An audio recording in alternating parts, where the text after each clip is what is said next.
Donc bonjour, je m'appelle Thomas Denivet, je suis programmateur de spectacles pour la ville de Château-Thierry et la communauté d'agglomération de la région de Château-Thierry.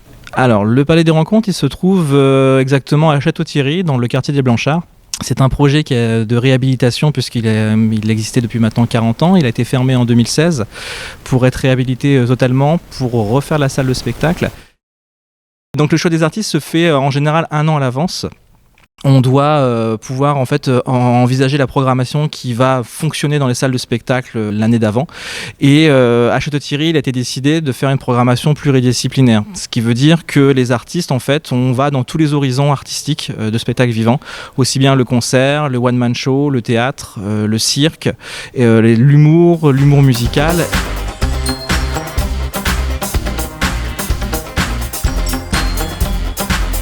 Le Palais des Rencontres est une salle qui est quand même très très grande. Il y a 640 places assises, donc on pourrait faire venir la plupart des grands artistes français.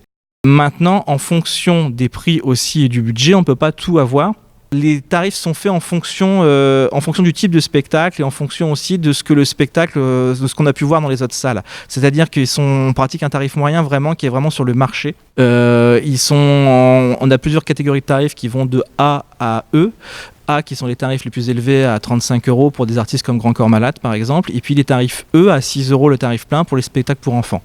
La moyenne des tarifs de spectacle qu'on accueille au Palais des Rencontres seront en tarif C, c'est-à-dire à 20 € pour le tarif plein. En général, à Château-Thierry, la volonté a été faite que les tarifs soient vraiment accessibles à tous en fonction de l'artiste.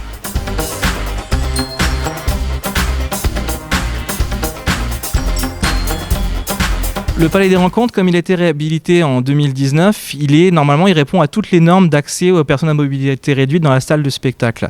Ça veut dire que pour pouvoir accueillir les personnes, par exemple en fauteuil roulant, on a des dispositifs sur le parterre de la salle de spectacle où on peut enlever des sièges pour pouvoir mettre des fauteuils. On le fait régulièrement pour les spectacles.